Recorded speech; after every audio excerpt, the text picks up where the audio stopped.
করলাম, আমি পড়তে থাকলাম ইদা ওয়াকাতিল ওয়াকিআ, ছেলে পড়ছে লাইসা লিওয়াকাতিহা কাযিবা, আমি পড়ছি খাফিদাতুর রাফিআ, ছেলে পড়ছে ইদা রুজ্জাতিল আরদু রাজ্জা ওয়া বুসাতিল জিবালু বাসসা ফাকানাত হাবাআম মুনবাসসা। যেখান থেকেই ধরছি ছেলে আগের লাইন পড়ছে আল্লাহু আকবার। কি নেয়ামতে সমস্ত ছেলেগুলো, আপনি চিন্তা করেন 11 বছরের একটা ছেলে কোরআনের যে কোনো একটা শব্দ বললেই সে পরে তেলাওয়াত পড়া শুরু করে। শুধু শুরুই করে না, 120টা দেশের মধ্যে ফার্স্ট হয়ে আসে। কিভাবে এই ছেলেগুলো এত ব্রেনি হয়? একমাত্র সাদদের ওস্তাদদের আদরের কারণে, ঠিক না বেটি? আদর না করলে, যত্ন না করলে রত্ন মিলে না। সেজন্য আল্লাহ বলছেন তোমাদের জন্য আমি নাজিল করেছি ফুরকান, যখনই বিপদে পড়বা এই ফুরকান তোমাদেরকে রাস্তা দেখিয়ে দিবে। রাসূল সাল্লাল্লাহু আলাইহি ওয়াসাল্লাম বলছেন যে কোনো কাজ করার আগে তোমরা 2 রাকাত নামাজ পড়বা, এটাকে বলা হয় ইস্তেখারার নামাজ। কি নামাজ? ইস্তেখারার নামাজ। এশার নামাজের পরে 2 রাকাত নামাজ পড়ে যাও যাও, লাগবে না মানো না, গলা শুকায় আমার, হে পানি খেতে এসে কি করবো কর। এই হলো কয় খাই আমি মোটায় জব্বর। শেখ মুজিবুর রহমান বলতেন খাই আমি মোটায় জব্বর, বুঝেন না? জব্বরে খায় আর কি, ডিসির ঘুষ সব কে খায়? ডিসি অফিসের ঘুষগুলো কে খায়? ওই পিয়নগুলো খায়। আমাদের অনেক ডিসি আছে খুব নেককার, ঠিক না বেটি? কিন্তু ওই গেলে পিয়নেরা কয়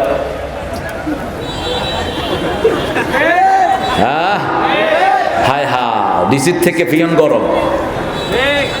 আল্লাহ এই সমস্ত ভাইদেরকে ভালো করে দেন। এখন যেগুলো ঘুষ খায় এগুলো মানুষের সৃষ্টি না, এগুলো কুত্তার চেয়ে নিকৃষ্ট, এগুলো আসলেই শয়তান, এদের চরম শাস্তি হওয়া উচিত। বাংলাদেশের সবচেয়ে ন্যূনতম বেতন বেড়েছে এখন 25,000 টাকা। প্রাইমারি স্কুলের শিক্ষক কত পায়? কত পায়? বাড়িতে ঘুমায়, লুঙ্গি একটা পরা, গলায় গামছা দিয়ে স্কুলে যায়। স্কুলে গিয়ে টেবিলের উপর ঘুমিয়ে থাকে, বোর্ড থেকে লোক এসে দেখে ঘুমানো, গুতা দিছে, উঠে কয় এই শুনছো এটার নাম ঘুম, এটাকে ঘুম বলা হয়। কি দুষ্ট দেখেন। অফিসার বলতে আপনি ঘুমান কেন? কয় না ঘুম শিক্ষা দিচ্ছি, কিভাবে ঘুমাইতে হয় এটা দেখা দিচ্ছি। একজন কনস্টেবলের বেতন এখন 27,000 টাকা, তারপরে কেন ঘুষ খাও? আমার দেশের মতো সরল মানুষ দুনিয়ার কোন দেশে কত কষ্ট করে টাকা দেয়, আর তুমি যারা বসে ঘুষ খাও তোমার দুনিয়াও শেষ, আখিরাতও কুত্তার মতো পেট ঝুলে যাবে, পেট ভিতরে ঢুকবে না, জিহ্বাও ঝুলে যাবে মৃত্যুর উপরে। রাসূল মেরাজে গেলেন, দেখলেন এত বড় পেট, পেটের ভিতরে সাপ বিচ্ছু, পেটের উপরে দিয়ে মানুষ দৌড়াচ্ছে। জিবরাইল আমিন আলাইহিস সালামকে জিজ্ঞেস করবেন এরা কারা? এরা সমস্ত লোক যারা মানুষকে পাইলে ঘুষ খাইতো। কি খাইতো? সরকারি অফিসে বসে থাকে, মনে হয় ঘুষ তার বাপ তাকে টাকা রেখে গেছে আপনার কাছে, যাওয়ার সাথে সাথে কয় কিছু আনেন নাই। আরে তোরে তো সরকার বেতন দেয় আমার কাজ করার জন্য, তারপরে হারাম খাস কেন তুই? সৎ অফিসার যারা আছে তাদের বরকত আছে না নাই? আমার সাথে ঢাকা ভার্সিটিতে পড়তো একজন পুলিশ কনস্টেবলের ছেলে, এখন সে উপসচিব। উপসচিব একজন নরমাল পুলিশের ছেলে। আমি বললাম তোমরা কি করো? আমরা 7 ভাই বোন, আব্বা বড় কষ্ট করে আমাদেরকে 5 পর্যন্ত পড়াইছে। 5 পড়ার পরে আমরা সবাই টিউশনি করা শুরু করেছি। আমার আব্বা জীবনে 1 পয়সা ঘুষ খায়নি, 5 ওয়াক্ত নামাজ তাহাজ্জুদ সহ পড়তো। এখন 7টা ভাই বোন সবগুলো বড় বড় অফিসার হয়ে গেছে, আছে না নাই? একজন ডিসির সাথে কথা বললাম, ডিসি বলছেন হুজুর 16 বছর ডিসি ছিলাম, 1 পয়সা ঘুষ খায় নাই, আমার আল্লাহ কি আমাকে পুরস্কার দিবে না? আমি বললাম আপনি কি পুরস্কার পান নাই? কো পাইছে। কি পাইছেন? কয় আমার ছেলে তাহাজ্জুদ পড়ে, মেয়ে তাহাজ্জুদ পড়ে, আমার বউ পর্দায় থাকে, ঘরে আসলেই মনে হয় আমি বেহেশতে ঢুকলাম। এখন ছেলে মেয়ে নিয়ে তিনি ইংল্যান্ডে আছেন, আরেকজন ডিসি কয় হুজুর ঘরেও শান্তি নাই, বাহিরেও শান্তি নাই। কইলাম কি অবস্থা? কয় মেয়ে যায় পার্লারে, বউ যায় আর এখানে মেয়ে চুলে বব কাট করে, পোলার 3 বেলা গাঁজা খায়। আমি কইলাম আপনি কি করেন? কয় আমিও খাই। আমি খাইতে থাকে। হারামে কোনো আরাম, হারামে কোনো আরাম। যতগুলো হারাম খোর তাকিয়ে দেখেন, একটার বাড়িতেও শান্তি নাই। আর এই বীরগঞ্জের এক উপজেলা মেয়র মারা গেছে, নাম হানিফ, 3 বার মেয়র এই লোকটি। তার জন্য হিন্দু, বৌদ্ধ, খ্রিস্টান, তারপরে বিএনপি, আওয়ামী লীগ, জামাত, এমন কোন লোক নাই তার জন্য কাঁদে নেই। বললাম কারণ কি? বলছে জীবনে কোনোদিন তার পকেটে পয়সা পায়নি। সে যখন প্রথমবার মেয়র হয় 65 লাখ টাকা সরকারি ফান্ডে জমা দিয়ে তারপরে গিয়ে প্রার্থী হয়েছে। লোকেরা অবাক, 1 টাকাও কেউ জমা দেয় না। এই লোক কিভাবে এখন?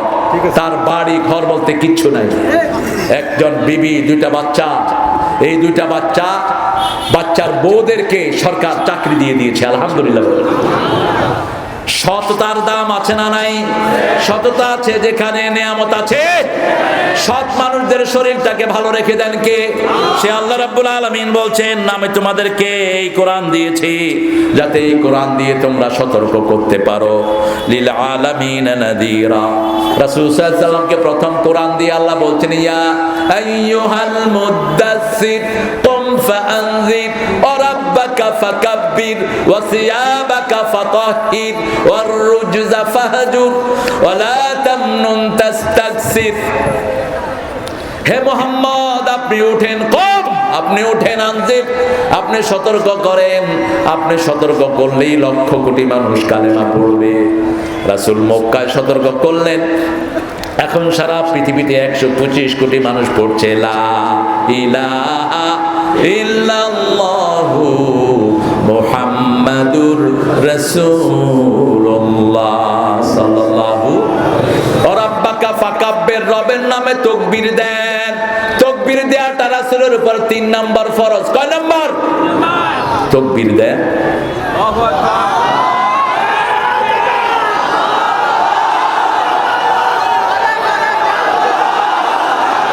না, সব এলোমেলো হয়ে গেছে। দাঁড়ান, আমি বলে দিচ্ছি, তাকবীর, তাকবীর, তাকবীর। আরে কি সুন্দর ডাক, আল্লাহু আকবার। এটাও বলে কারো কারো মনে কষ্ট লাগে শুনতে। যেই নেতা সাহেবের এটা শুনতে কষ্ট লাগবে, বুঝতে হবে ও মুনাফিক, ওর সাথে ইসলামের কোনো সম্পর্ক নাই। আমাদের জন্ম থেকে মৃত্যু পর্যন্ত একটাই তাকবীর, আল্লাহু আকবার, আল্লাহু আকবার। সন্তান দুনিয়াতে এসেছে, কোরআন পড়লে সওয়াব বেশি, কিন্তু আল্লাহর হাবিব বলেছে কোরআন পড়ার দরকার নাই, তাকবীর দাও। ঠিক না বেটি? সূরা পড়ার দরকার নাই, তাকবীর দাও, আল্লাহু আকবার, আল্লাহু আকবার, আশহাদু আল্লা ইলাহা ইল্লাল্লাহ, আশহাদু আন্না মুহাম্মাদুর রাসূলুল্লাহ। যখনই আকাশে বিপদ দেখো তাকবীর দাও, বিপদ দূর করে দিবেন কে? আযানের ধ্বনি যত দূর যাবে তত দূর তোমার বিপদটা আল্লাহ দূর করে দিবেন। সাগর পার হচ্ছে এমন সময় তুফান উঠেছে, কুতুবদিয়া টানেল পার হচ্ছে, স্পিড বোট একবার নিচে যাচ্ছে আরেকবার উপরে। ড্রাইভার কাঁদা শুরু করেছে। আমি বলছি কাঁদোস কেন? বলছে স্যার একটু পরে তো সাগরের তলে ঢুকে যাব। লোকদেরকে বললাম আল্লাহর তাকবীর দেন, আল্লাহু আকবার, আল্লাহু আকবার, লা ইলাহা ইল্লাল্লাহু, আল্লাহু আকবার, আল্লাহু আকবার, লিল্লাহিল হামদ। এটা পড়লেই আকাশের সব রহমতের দুয়ার খুলে যায়। যখন এই তাকবীর দেয়া হলো, আস্তে করে সাগর ঠান্ডা হয়ে গেল। ওই স্পিরিট বোট চলে গেল পাড়ের কিনারে। কারণ এই সাগরের মূল মালিকের নাম কি? এই আকাশের মালিকের নাম কি? এটা আমার বিধর্মী ভাইরাও ভালো জানেন। যখন তারা কোনো বিপদে পড়ে তখন কার কাছে ঘুরে? আল্লাহর কাছে ঘুরে। আপনি দেখবেন বড় তুফানে কোনো হিন্দু ভাই বলে না ভগবানকে ডাকো। হিন্দু ভাইয়েরা এসে বলে হুজুর আপনাদের সাথে আমরাও আল্লাহরে ডাকবো। ঠিক না ঠিক? তখন সবাই আমরা একমুখী হইলা, ইলাহা ইল্লা আনতা সুবহানাকা ইন্নী কুনতু মিনাজ জালিমিন। আপনি সতর্ক করবেন মানুষকে, যে কোনো মানুষকে খারাপ কাজে দেখলেই সতর্ক করেন, তারা হলো ওই গুনাহ আপনাকে ধরবে। যেমন আপনি ঘর থেকে বেরিয়ে দেখলেন কিছু ছেলে গাঁজা খাচ্ছে, আপনি চিন্তা করলেন আমার ছেলে তো ওখানে নাই, এদেরকে ছেড়ে দাও। আপনি একটা বিরাট ভুল করলেন, আপনি গিয়ে তাদেরকে সালাম দেন। দেখবেন একদিন দুই দিন সালাম দিয়েছেন, তৃতীয় দিন আর গাঁজার আসর ওখানে নাই। ঠিক না ব্যাপারী? কথা বল না কেন? আপনি পলায়া যায়েন না, পলায়া যাওয়া কোনো মুমিনের কাজ নয়। আজকে সে এখানে গাঁজা খাচ্ছে, কালকে আপনার ঘরের সামনে খাবে। যেই গ্রামের লোকেরা গাঁজা খায় ছেলেরা, ওই গ্রামের কমিশনার যদি এদেরকে না ধরে, ওই কমিশনার কিয়ামতে আসামির কাঠ গলায় দেওয়া হবে। প্রত্যেক মানুষের দায়িত্ব সম্পর্কে জিজ্ঞেস করবেন কে? আল্লাহ জিজ্ঞেস করবেন। নাজির, আপনি সতর্ককারী হবেন। আপনি পিতামাতাকে সতর্ক করেন, সন্তানদেরকে সতর্ক করেন, ছেলে মেয়েদেরকে সতর্ক করেন। ছেলে মেয়ে একসাথে আড্ডা মারছে, বিভিন্ন জায়গায় বসে আছে না নাই? অবশ্য ঠাকুরগাঁয়ে এটা নাই, ঠাকুরগাঁয়ে বাচ্চারা ভালো। পড়াশোনার নাম দিয়ে গিয়ে কোথায় গাছের তলে ওই জায়গায় হে জায়গায় বসে বাক বাকুম করতে থাকে। কি হয়েছে তোমার? গিয়ে ধরেন, আপনার এলাকা, আপনার ইউনিয়ন, আপনি গিয়ে ধরেন, লোক পাঠিয়ে দেন। একবার দেখলাম ঢাকার ধানমন্ডি লেকের পাড়ে এরকম জোড়ায় জোড়ায় বসে আছে। আমরা কিছু লোকেরা সিদ্ধান্ত নিলাম আমরা এদের কাছে গিয়ে সালাম দেব। গিয়ে বললাম আসসালামু আলাইকুম রাহমাতুল্লাহ। আপনারা কে? উঠে দিছে দৌড়। বললাম দৌড়ায়েন না, আস্তে আস্তে যান। আপনারা কি হন? কয় আমরা ভাই। এটা হলো বরকত। আপনি যে কোনো ছেলে টাস খেলতেছে, টাস তো অবশ্য এই আপনাদের এলাকায় নাই। টাস আছে? হ্যাঁ, বেশি না কম? কম তো। বেশি কোনটা? বেশি নেশা আছে। নেশা? কি নেশা? গাঁজা? হ্যাঁ, আপনারা তো যা জর্দা খান, গাঁজাখোররা হয়তো জর্দা খেতে পারবে না। আপনাদের ঠাকুরগাঁয়ের লোকেরা যা পান আর জর্দা খান, এটা অসম্ভব। আপনাদেরকে মশা কামড় দিলে মশা মারা যাবে, এত জর্দা এক একজনের শরীরে ঢুকেছে। গাঁজা বানায় কি দিয়া বলেন তো? কি দিয়া? তামাক দিয়া। জর্দা বানায় কি দিয়া? তো এটা খান কেমনে আপনারা? কেমনে খান? আমরা এটা খাবো না, নিষেধ করে দিয়েছেন কে? আপনার ছেলে রাতে ঘরে ফিরে না, আপনি খবর রাখেন না। এশার পরে মাগরিবের পরে আপনার ছেলে কোথায় থাকে আপনার দায়িত্ব। আপনি ছেলের সন্ধান নেন।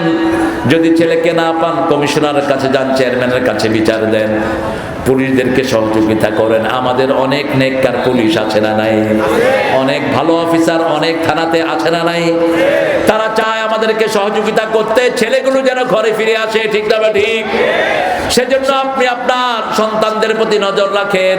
আল্লাহর হাবিব বলতেন আলা কুল্লুকুম রাইন ওয়া কুল্লুকুম মাসউলুন আন রাইয়াতিহি। তোমাদের প্রত্যেককেই রাখাল, প্রত্যেককেই তার রাখালি সম্পর্কে জিজ্ঞেস করবেন কে? ওমর ফারুক রাতের বেলায় হাঁটতেন আর দেখতেন কোথায় কে আছে। এশার পরে সবাই ঘুমাতেন, ওমর রাস্তায় রাস্তায় হাঁটতেন। হাঁটতে হাঁটতে অনেক দূর চলে যেতেন, ফিরে আসতেছেন, ফজরের নামাজের সময় হয়ে গেছে। দেখে যে এক ঘরের ভিতরে মা মেয়েকে বলছে তাড়াতাড়ি দুধে পানি মিশাও। মেয়ে বলছে খলিফা নিষেধ করে দিয়েছেন। এবার মা বলছে খলিফা ঘুমিয়ে আছে। মেয়ে বলছে খলিফা ঘুমানো, কিন্তু খলিফার আর আমার তোমার যিনি মালিক তার চোখে ঘুম। লা তাখুযুহু সিনাতুন ওয়ালা নাওম লাহু মা ফিস সামাওয়াতি ওয়া মা ফিল আরদ। সাইয়েদনা ওমর ফারুক রাদিয়াল্লাহু আনহু ওই ঘরের চিহ্ন রাখলেন, ফজরের নামাজ পড়লেন, লোকদেরকে পাঠিয়ে দিলেন, যাও অমুক জায়গাতে একটা মেয়ে আছে, দুধালির মেয়ে, ওই মেয়ের জন্য আমি অর্ধ পৃথিবীর শাসক ওমরের ছেলের বিয়ের প্রস্তাব দিয়ে আসো। আরো আস্তে কোন সুবহানাল্লাহ। কি দেখলেন? কি দেখলেন? তাকওয়া। পয়সা না, তাকওয়া। তাকওয়ার দাম আল্লাহর কাছে সবচেয়ে বেশি। এই তাকওয়া কিভাবে অর্জন হয় সেটা কোরআনে আছে না নাই? আল্লাহ বলছেন, ও দুনিয়ার মানুষ, মানুষের ভিতরে সব ধর্মের লোক আছে। ইয়া আইয়ুহান নাস উবুদু রাব্বাকুমুল্লাযী খালাকাকুম ওয়াল্লাযীনা মিন ক্বাবলিকুম লাআল্লাকুম তাত্তাকুন। ও দুনিয়ার মানুষ, তোমরা আল্লাহর ইবাদত করো। আল্লাহ তোমাকে বানিয়েছেন, তোমার বাপ দাদাকে বানিয়েছেন। আশা করা যায় ইবাদত করলেই তোমরা তাকওয়াবান হয়ে যাবা। আমরা বললাম ইবাদত কি? সূরা তাহার ভিতরে আল্লাহ বলছেন, ইন্নানি আনাল্লাহু লা ইলাহা ইল্লা আনা ফা'বুদনি ওয়া আকিমিস সালাতা লিযিকরি। ইবাদতের মাথা হলো সালাত। মাথা কি? আরো জোরে বলেন কি? সালাত আছে যেখানে খাওয়া বেশি, যেই মাসে সালাত বেশি সেই মাসে কোন মাস? কোন মাস? এত খাওয়া কোত্থেকে আসে?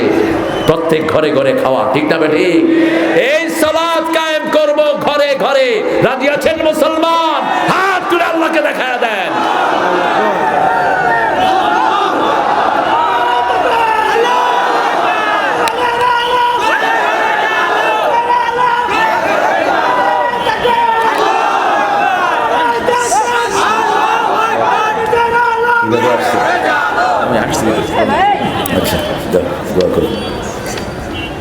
সালাত পড়বেন তো? কয় ওয়াক্ত? কোথায় পড়বেন? ঠিক আছে, মসজিদ ভাগ করবেন না তো? পঞ্চগড়ে একটা অসুস্থতা এসেছে, পঞ্চগড়কে কাদিয়ানিরা টার্গেট করেছে।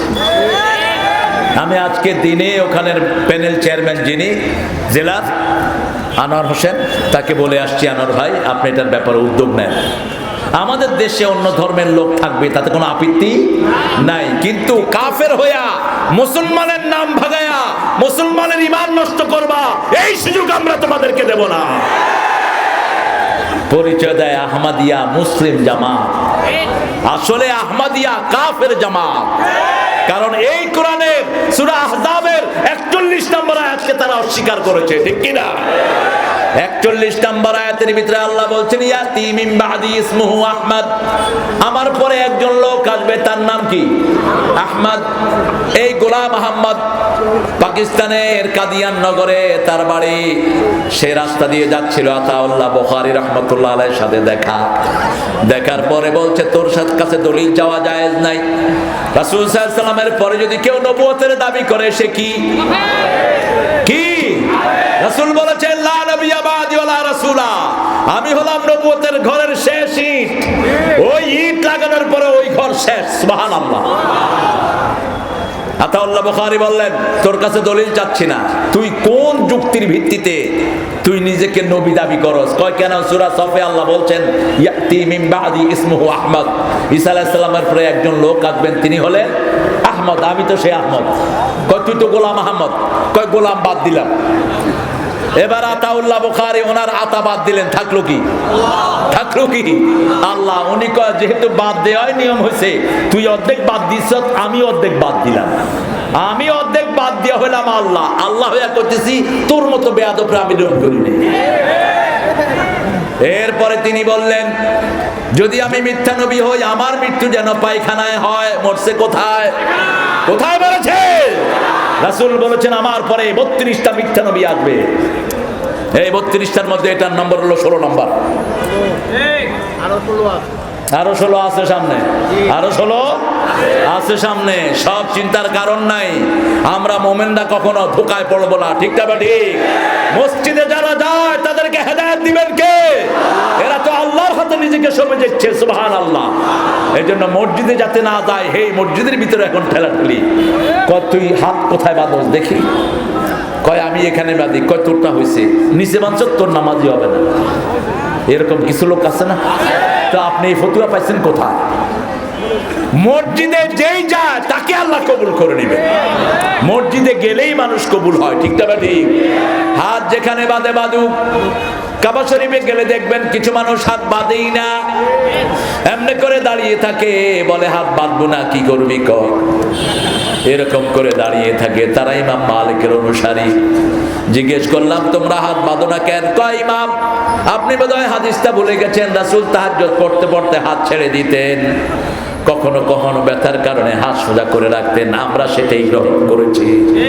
ইসলামে কত রকমের সৌন্দর্য আল্লাহ দিয়েছেন, ঠিক না ঠিক? এই যে টুপি কি আমাদের সবার গুলো সমান? কথা বলেন সমান? তবে এই টুপি নিয়ে ইখতিলাফ করার কোনো কিছুই, যে যেরকম টুপি পরে সেটাই তার জন্য ভালো লাগবে, ঠিক না ঠিক? এখন টুপি নিয়ে কয় এটা ওই টুপি, এটা এই টুপি, আর টুপি না পড়লেই কি? টুপি না পড়লে কি নামাজ ঝুলে থাকবে? কথা বলেন না কেন? কিন্তু নামাজের সৌন্দর্য নষ্ট হবে। আল্লাহ সূরা আরাফে বলেছেন খুযু যিনাতাকুম ইনদা কুল্লি মসজিদ, মসজিদে যাওয়ার সময় সবচেয়ে সুন্দর পোশাকটা তুমি পরো। মাথার পোশাক কি? মাথার পোশাক টুপি, এই জন্য মাথা আমরা ঢাকি। টুপি মাথার পোশাক, এই জন্য এমএ পাস করে যখন সার্টিফিকেট নেয় তখন মাথায় কি দেয়? টুপি দেয়। জজরা যখন চেয়ারে বসে মাথায় কি দেয়? টুপি দেয়। কি দেয়? টুপি দেয়। ইউনিভার্সিটিতে যারা যায়, মহিলা গেলেও মহিলার মাথায় টুপি দেয়, কারণ সার্টিফিকেট দিতে নিতে মাথায় টুপি দিতে হয়। টুপি হলো সম্মানের পোশাক, কিন্তু টুপি নিয়ে ভাগাভাগি করার কোনো উপায় নেই। আমরা মসজিদে যারা যাই সবাই এক দল, এখানে যেমন এসেছি সবাই কার দল? কার দল? হাত তুলে বলেন কার দল? আল্লাহর দল। আল্লাহ কবুল করেন। আরো চিৎকার করে বলেন আমিন। এখানে কোনো ভাগাভাগি নাই, দলাদলি নাই, ঠিক না ঠিক? ঠিক এইভাবেই যদি সমাজে চলতে পারি, আমাদের সমাজের চেয়ে দামি সমাজ একটাও হবে না। এমনি তো বাংলাদেশের দাম আল্লাহর কাছে অনেক বেশি। কারণ কি? কারণ এই এলাকার প্রতি পরতে পরতে মানুষ জিকির করে লা ইলাহা ইল্লাল্লাহ, লা ইলাহা ইল্লাল্লাহ,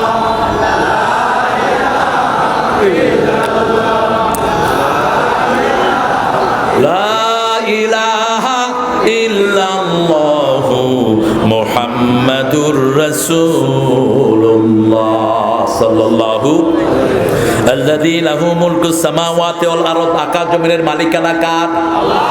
লিল্লাহি মুলকুস সামাওয়াতি ওয়াল আরদ ওয়া হুয়া আলা কুল্লি শাইইন কাদির। আল্লাহ বলছেন এই আকাশ জমিনের ভিতরে কর্তৃত্ব একমাত্র আমার চলবে, সৃষ্টি আমার, হুকুমও চলবে আমার। কারণ তোমার শরীর ইচ্ছা অনিচ্ছার আমার হুকুম মানে, ঠিক না বেটি? তুমি কিভাবে ইসলামের বাহিরে যাবা? আফা গায়রা দীনিল্লাহি ইয়াবগুন ওয়া লাহু আসলামা মা ফিস সামাওয়াতি ওয়াল আরদ তাওআন ওয়া কারহান ওয়া ইলাইহি ইউরজাউন। আল্লাহ রাব্বুল আলামিন বলছেন ইসলাম ছাড়া মানুষ কোন ধর্ম মেনে নিতে চায়? আমার চোখ, আমার হাত, আমার অঙ্গ প্রত্যঙ্গ সব কার হুকুম মানে? আল্লাহ বলেছেন হাত দিয়ে ধরবি, হাত দিয়ে হাঁটার কোনো ক্ষমতা আমাদের, চোখ দিয়ে দেখবি, চোখ দিয়ে খাওয়ার কোনো ক্ষমতা আমাদের, মুখ দিয়ে খাবি, নাক দিয়ে খাওয়ার কোনো উপায় আমাদের নাই। সব কিছু হুকুম মানছে কার? শুধু আমাদেরকে একটু স্বাধীনতা দিয়েছেন, ইম্মা শাকিরা ওয়া ইম্মা কাফুরা। হয় শুকরিয়ার পথে যাবি, না হয় কুফরির পথে যাবি। তুই সিনেমা হলে যেতে পারস, মাহফিলে আসতে পারস, মাহফিলে আসলে গুনাহ মাফ, সিনেমা হলে গেলে গুনাহ আরো বাড়লো, ঠিক না ঠিক? জুয়ার আড্ডায় গেলে গুনাহ বাড়লো, কোরআনের জায়গায় আসলে গুনাহ কমলো, মসজিদে গেলে গুনাহ কমে, আর বাজারে গেলে গুনাহ না। বাজারে সবার গুনাহ বাড়ে না। বাজারে যারা গিয়ে আমানতের সাথে থাকতে পারবে, রাসূল সাল্লাল্লাহু আলাইহি ওয়াসাল্লাম বলছেন যেই ব্যবসায়ীরা আমানতদার হবে ওদের হাসর হবে নবীদের সাথে। কারণ বাজারে মিথ্যা কথা বেশি না কম? কথা কন না কেন? এক হুজুর যাচ্ছে, আরেক হুজুর দোকানদার, টুপির দোকান, কয় হুজুর আল্লাহর কসম আপনার জন্য দুইটা টুপি আছে, একেবারে কিনা দামে আপনারা দেব। হুজুর কইলো আরে মোরা আল্লাহ, তুমি মোরে এত ভালোবাসো, দেয়া। কত দুইটা? কয় দুইটা একটু 20 টাকা। হুজুর টুপি মাথায় দিয়ে একটু সামনে গেল, আরেক দোকানদার জিজ্ঞেস করলো, কয় হুজুর নতুন টুপি কিনছেন? কয় মোর খুব কাছের মানুষ, মোরে খুব ভালোবেসে দুইটা টুপি দিছে 120 টাকা। কয় হেই আমি 30 টাকা করিয়া বিক্রি করলো, 10 টাকা লাভ হইল। আছে না কথা? আছে না? আরে তুই মিথ্যা কথা কয়ে তুই ব্যবসাটা নষ্ট করলি কেন? এরকম বহু মানুষ আছে না নাই? রাসূল সাল্লাল্লাহু আলাইহি ওয়াসাল্লাম বলছেন এদের সাথে আল্লাহ কথা বলবেন না। যারা মিথ্যা কসম করে ব্যবসা করে এদের সাথে আল্লাহ পরিশুদ্ধ করবেন না। টাকনুর নিচে যারা কাপড় পরে, আবার কথায় কথায় বিবির গায়ে হাত তোলে, এরকম বেয়াদব আছে না নাই? একটা মেয়ে কত কষ্ট করে আপনার ঘরে আসে, নিজের পরিবার পরিজন ছেড়ে আপনাকে গার্জিয়ান মানে, আপনি কিভাবে তার গায়ে হাত তোলেন? রাসূল বলেছেন হাত তোলা তো দূরের কথা, কোন মেয়েকে গালিও দিবা না, ওই গালি এসে আমি নবীর উপর পড়ে যায়। সারা দুনিয়ার মেয়েদের বাপ হলো মুহাম্মদ সাল্লাল্লাহু, তিনি কোন পুরুষ স্বাবলম্বীর বাপ ছিলেন না। নিষেধ করেছেন কে? একজন তিনাকে বাপ ডাকতেন, আল্লাহ সেটাও নিষেধ করেছেন। শুধু নিষেধই করেন নাই, ওর বিবাহিত স্ত্রীকে আল্লাহ নিজে কাজী হয়ে রাসূলের সাথে বিয়ে দিয়ে দিয়েছে। সুবহানাল্লাহ বলবেন না? যায়নব সূরা আহজাবের ভিতরে ঘটনা এসেছে। রাসূলের পালক পুত্র যায়েদ বিন হারেসা রাসূলকে আব্বা ডাকতেন। আল্লাহ বললেন মা কানা মুহাম্মাদুন আবা আহাদিম মির রিজালিকুম ওয়ালাকিন রাসূলুল্লাহি ওয়া খাতামান নাবিয়্যিন ওয়া কানা আল্লাহু বিকুল্লি শাইইন আলিমা। রাসূলুল্লাহর উম্মত আমি, এক আল্লাহর বান্দা, তাগুতের উচ্ছেদে আমার হয়েছে পয়দা। আশরাফুল মাখলুকাত আমি, খলিফায়ে আল্লাহর, বাতিলের উৎখাতে জানি পয়দায়ে শামার। ঠিক না ঠিক? আমরা রাসূলের উম্মত, থাকতে পারবেন তো? রাজি আছেন তো? রাসূল বলেছেন যারা আমাকে মানবে আমার সাথেই তাদের হাসর হবে। মান আতানি ফাকাদ আতা আল্লাহ, যে আমাকে মানলো সে আল্লাহকেই মানলো। আল্লাহর সাথে আল্লাহ তাকে আমার জন্য বরাদ্দ করে দিবেন। একজন সাহাবী খুব গরিব, তার একটা লুঙ্গি, কয়টা? বুখারী হাদিস, একটা লুঙ্গি, উপরে উঠলে নিচে খালি, নিচে নামলে উপরে খালি। রাসূল যখন ওযু করতেন তিনি এসে পানি ঢেলে দিতেন। আপনি খেদমত করবেন, খুশি হবেন কে? খেদমত নিবেন না, রাসূল খেদমত করতেন, কারো থেকে নিতেন না খেদমত। পানি ঢালতেন, রাসূল সাল্লাল্লাহু আলাইহি ওয়াসাল্লাম ওযুর পানিগুলো সাহাবায়ে কেরাম নিয়ে যেতেন। ওই পানিগুলো ছিল বরকতের পানি। কি পানি? বরকতের পানি। রাসূল সাল্লাল্লাহু আলাইহি ওয়াসাল্লাম এক মগে ওযু করতেন, 3 মগে গোসল করতেন। কয় মগ? 3 মগে গোসল করতেন। হাতটা ধুয়ে এই মগের ভিতরে হাত দিয়ে ওযু করতেন, রাহমাতাল লিল আলামিন। আর আমরা কল ছেড়ে দেই, পানি পড়তেই থাকে। একবার গোসল করলে, একবার গোসলে যা পানি খরচ হয় ওযুতে তার চেয়ে বেশি খরচ হয়। আছে না নাই? 3 বারের বেশি ধুইতেও নিষেধ করেছেন রাসূল সাল্লাল্লাহু আলাইহি ওয়াসাল্লাম। আপনি ধুইতেই থাকবেন, ধুইতেই থাকবেন। কিছু লোক আছে ছুতি বায়ু। কি বায়ু? ওই যে শুধু ধোয়, শয়তান তার ভিতরে ঢুকিয়ে দেয়, তোর এখান দিয়ে শুকনা, ওখান দিয়ে শুকনা, ধুইতে থাক, ফেলা দিয়ে থাকে পানি। নিষেধ। সাহাবী পানি ঢেলে দিচ্ছেন, কারণ রাসূল বলেছেন সাগরে থাকলেও পানির অপচয় করো না। এই পানির কারণে রাসূলের প্রিয়তম নাতি হুসাইন রাদিয়াল্লাহু আনহু কলিজার টুকরা কারবালার প্রান্তরে দুনিয়া থেকে বিদায় হয়। এই পানির কারণে আজও দুনিয়ার অধিকাংশ মানুষ মারা যায়। ঠিক না ঠিক? বিশুদ্ধ পানি। আপনাদের ঠাকুর গায়ের পানি এত সুন্দর, মনে হয় কলের পানি খাচ্ছি, মনে হয় ডাবের পানি খাচ্ছি, এত মিষ্টি কিছু জায়গার পানি। আমি অবাক হলাম, গত পরশুদিন কোথায় জানি পানি খাচ্ছিলাম, পানি মিষ্টি লাগছে আমার মুখে। আল্লাহ কি নিয়ামত দিয়েছেন, আলহামদুলিল্লাহ বলেন। পানি অপচয় করবেন না। এক সমুন্দর নে আওয়াজ দি, এক সমুন্দর নে আওয়াজ দি, মুঝকো পানি পিলা দीजिए, मुझको पानी पिला दीजिए, लज्जते गम बढ़ा दीजिए।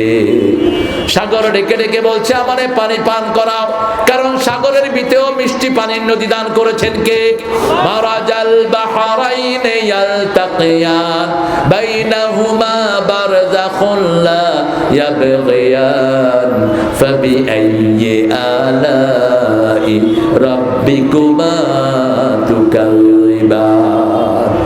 আগে জাহাজগুলো বাইরে থেকে পানি নিয়ে যেত, এখন কোনো জাহাজ বাইরে থেকে পানি নেয় না, শুধু ভিতরে একটা সার্ভেয়ার রাখে, সার্ভেয়ার সাগরে ছেড়ে দেয়, কোথায় মিষ্টি পানি আছে ওই সার্ভেয়ারটা নক করে। আটলান্টিকের ভিতরে 2700 মাইল লম্বা, 2300 মাইল প্রশস্ত এরকম অনেকগুলো মিষ্টি পানির নদী পাওয়া গেছে। চারিদিকে নোনা পানি, তার ভিতরে মিষ্টি পানি। আরো আসতে কর না সুবহানাল্লাহ। আমাদের নদীর মিষ্টি পানিগুলো কোথায় যায়? বঙ্গোপসাগরে যায়।